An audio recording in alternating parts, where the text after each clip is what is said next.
They laughed at me. A whole cabin full of strangers, laughing at the guy in the wrinkled hoodie sitting in seat 22C. But 5 minutes later, every single one of them went completely silent. Here's what happened that day at 35,000 feet, and why the man in the expensive suit never said another word for the rest of that flight. It started like any other Tuesday. I was running late, barely made it through security, and ended up in the last boarding group. Economy, middle seat, right next to the bathroom. If you've ever flown, you know that's basically the worst seat on the plane. No legroom, constant traffic, that little smell that drifts over every time someone opens the door. Great. I threw my bag in the overhead bin, sat down, and pulled my hoodie over my head. I hadn't slept properly in 3 days. I was coming back from a classified briefing, but nobody on that plane knew that. To them, I looked like someone who maybe couldn't afford a nicer ticket, someone who didn't belong. That's when he sat down next to me. The suit was expensive. The watch was expensive. The way he looked at me, like I was something stuck to the bottom of his shoe. That was free. He didn't say anything at first, just gave me this slow look up and down, then turned to the woman across the aisle and said, loud enough for me to hear, "Some people really don't know how to dress for a flight." A few people around us laughed. Not a big laugh, just that quiet, polite kind that tells you everyone heard it and nobody's going to say anything. I didn't react. I just closed my eyes. See, I've been in situations where staying calm was the only option, where reacting would have made everything worse. You learn that pretty fast in my line of work. And my line of work, well, that's the part this guy had no idea about. We took off without any problems. The flight was supposed to be about 4 hours. I was planning to sleep through most of it. But about 40 minutes in, the suit started talking again. This time to me. He leaned over and said, "You in the military or something? You've got that look." He said it like it was an insult. I told him yes. He laughed. Actually laughed. "What branch? Mail delivery?" More laughs from the row behind us. The flight attendant nearby pretended she didn't hear it. I get it. It's not her fight.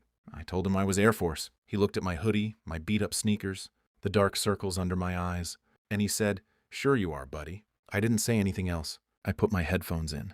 Now here's the thing most people don't know about certain military personnel. When we travel commercially, especially after specific types of assignments, there are protocols in place, quiet ones, the kind that don't get announced over the intercom. The airline knows. The tower knows. And depending on the sensitivity of what you were just doing, certain other things are arranged without any fanfare.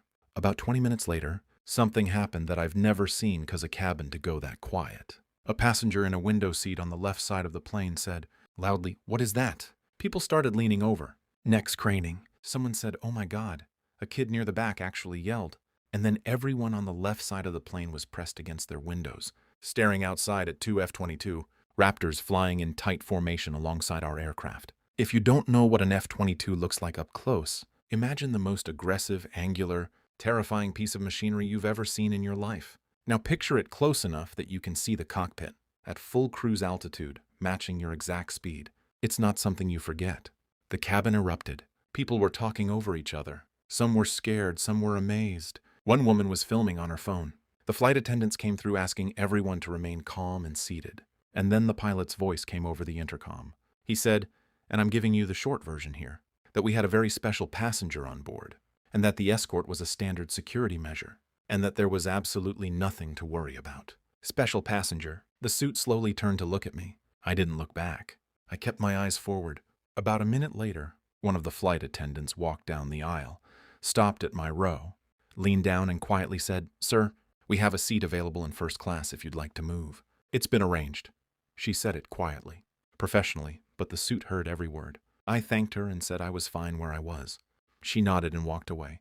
You want to know what silence sounds like? It sounds like a pressurized cabin at altitude with 180, people suddenly having nothing to say. The suit didn't speak again, not once. For the remaining 3 hours of that flight, he stared straight ahead, ate his pretzels, and did not make a single comment about anyone's clothing. Now I'm not telling you this story to brag.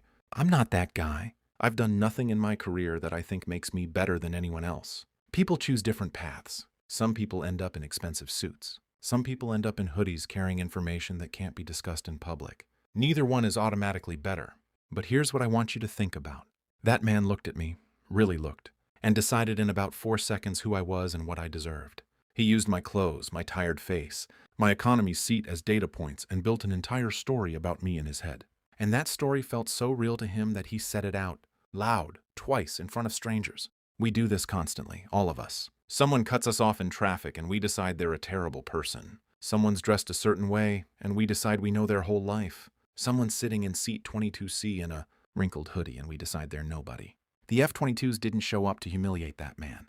They showed up because of a security protocol that had nothing to do with him.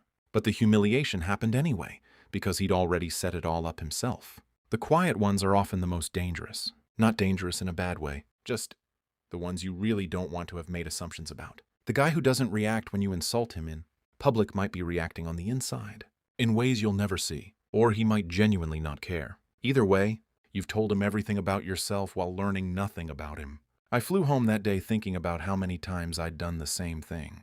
Looked at someone and decided I already knew their story. It's a very human thing to do, but it's also a very lazy thing to do. And sometimes the universe sends 2 F-22 Raptors to remind you of that. The suit never apologized. I didn't expect him to. Some lessons take longer than a 4-hour flight to land. But that flight attendant, when she walked back past me near the end, gave me the smallest nod, the kind that says, I saw what happened, and I'm glad it happened the way it did. That nod was worth more than the first-class seat. Watch the next video on screen right now. You're going to want to see this one.